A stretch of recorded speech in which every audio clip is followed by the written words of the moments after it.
તલગા ચરડા એટલે કે બાપુની જન્મભૂમિ ઉપર જે રામેશ્વર બાપુના સ્વમુખેથી કથા થઈ રહી છે તેના આજના દ્રશ્યો જે આપણે લાઈવ પ્રસ્તુત કરી રહ્યા છીએ. બાપુ પોતાના ઝૂલા ઉપર ઝૂલી રહ્યા હતા, બધા જોડે વાતો કરી રહ્યા હતા. ત્યાંથી આગળ ગયા તો છાશનું વિતરણ ચાલુ હતું, તો આપણે થોડીક છાશ પીધી અને આગળ નીકળી ગયા. ત્યાં એક આપણને કાકા દેખાણા કે જે ઘોડા ઉપર ડાન્સ કરતા હતા. આ કાકા ઘોડા ઉપર હોય કે બળદગાડા ઉપર હોય એ બધી જગ્યાએ ડાન્સ કરતા હતા. પછી ડીજે આવી ગયું હતું અને પોથયાત્રાનો શરૂઆત થઈ ગઈ. પોથયાત્રાનું મુહૂર્ત નીકળી જતું હતું એટલે બાપુએ પોતાના હાથેથી પોથયાત્રા બેનના માથે મૂકી અને આખી તલકા જરડામાં પોથયાત્રા નીકળી હતી. આ કથાના વક્તા રહેવાના છે શ્રી રામેશ્વર બાપુ. રામેશ્વર બાપુ કોણ છે જો તમે નથી જાણતા તો કોમેન્ટ કરજો. આપણે એક વિડીયો આપણો રામેશ્વર બાપુ ઉપર જરૂર બનાવશું. આ યાત્રામાં આપણે જોવા જઈએ તો મૂળ 2 થી 3 ગાડા હતા અને ભવ્યથી ભવ્ય યાત્રા નીકળી હતી. આ યાત્રામાં 2 થી 3 ડીજે હતા અને આખું તલગા જરડા ટૂંકમાં હતું. આ યાત્રામાં આ કાકા થોડાક વધારે હાઇલાઇટ થતો હતો કેમ કે તે બધી જગ્યાએ ડાન્સ કરી રહ્યા હતા અને તે બધાની આંખોમાં હતા. આ રામકથાના મનોરથી આખું ગામ છે એટલે કે આખા ગામે ભેગા મળીને રામકથા બેસાડી હતી. મોરબી બાપુની કથાઓના તમામ વિડીયો આપણી ચેનલમાં મળી જશે. અને ગુજરાતમાં લાઈવ ઇવેન્ટ થતા દરેક વિડીયો લાઈવ આપણી ચેનલમાં મળી જશે, જેથી આપણી ચેનલને સબસ્ક્રાઈબ કરી લેવી.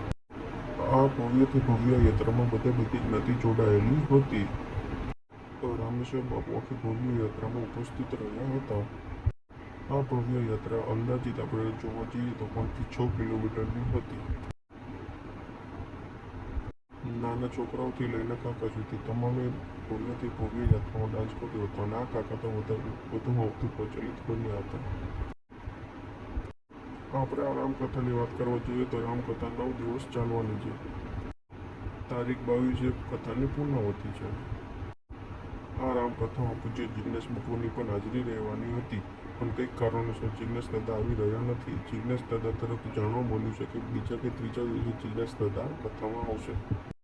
પહેલા અને બીજા દિવસે પૂજ્ય બાપુ એટલે કે મોરારી બાપુની ઉપસ્થિતિ રહી છે. પહેલો દિવસ એટલે કે આજે અને આવતીકાલે પણ મોરારી બાપુ કથામાં ઉપસ્થિત રહી છે. આજની કથામાં આપણે જોવા જઈએ મુખ્ય મહેમાનોમાં તો ડૉક્ટર મહાદેવ પ્રસાદ બાપુ પણ આવેલા છે, જે કથા કરે છે.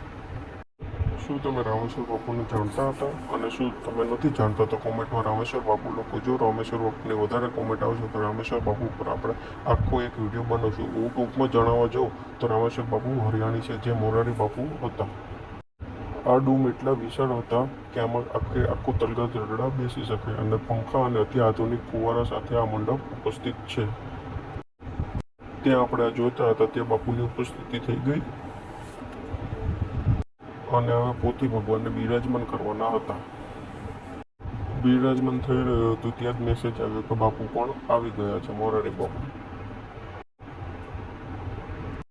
2 પંક્તિ દ્વારા પોથીજીનું આગમન કર્યું. આ કથાના પહેલા જ દિવસે આખું તલગા જરડા એકત્રિત થઈ ગયું હતું અને ત્યાં પછી આપણે બાપુની ઉપસ્થિતિ જોવા માટે આપણે આગળ નીકળી ગયા હતા. બાપુ શ્રીની ગાડી પણ આવી ગઈ છે, તમે જોઈ રહ્યા છો. બાપુએ ઉતરીને સર્વ લોકોને આશીર્વાદ આપ્યા અને લોકો પગે લાગવા ઉમટી પડ્યા. બાપુશ્રીની ઉંમર 80 વર્ષ થઈ છે, તે છતાં પણ તે હજુ પણ રામકથા પ્રચલિત કરી રહ્યા છે. જો કોઈ લોકોના બાપુના દર્શન કરવા હોય તો 2 દિવસ બાપુ તલગા જરડાની આ રામકથામાં ઉપસ્થિત રહેવાના છે, તો સર્વે લોકો આવી શકે છે. આ રહ્યા મહાદેવ સ્વામી. દીપ પ્રાગટ્ય જોવા જઈએ તો પૂજ્ય મોરારી બાપુ અને ડૉક્ટર મહાદેવ પ્રસાદ દ્વારા થયું. આપણે થીમ જોવા જઈએ તો શ્રી બાપુની કથામાં જે થીમ હોય તે થીમ આપણે રાખવામાં આવી હતી અને ધીમે ધીમે બધા આયોજકો પણ આવી રહ્યા છે. કથાના મુખ્ય યજમાન જોવા જઈએ તો જો કે કોઈ છે નહીં, આખા તલગા જરડાએ રામકથા બેસાડી છે અને તમે હજી કથાને 5 મિનિટ પણ નથી જોઈ અને તમે લોકો જોઈ શકો છો કેટલા છે. ભવ્યથી ભવ્ય રામકથાનું આયોજન કરવામાં આવ્યું છે અને રામકથામાં કોઈ વીઆઈપી ટ્રીટમેન્ટ પણ નથી, તમે ગમે ત્યારે આવી શકો છો. રામકથામાં સર્વે લોકો એક સમાન જોવા મળે છે.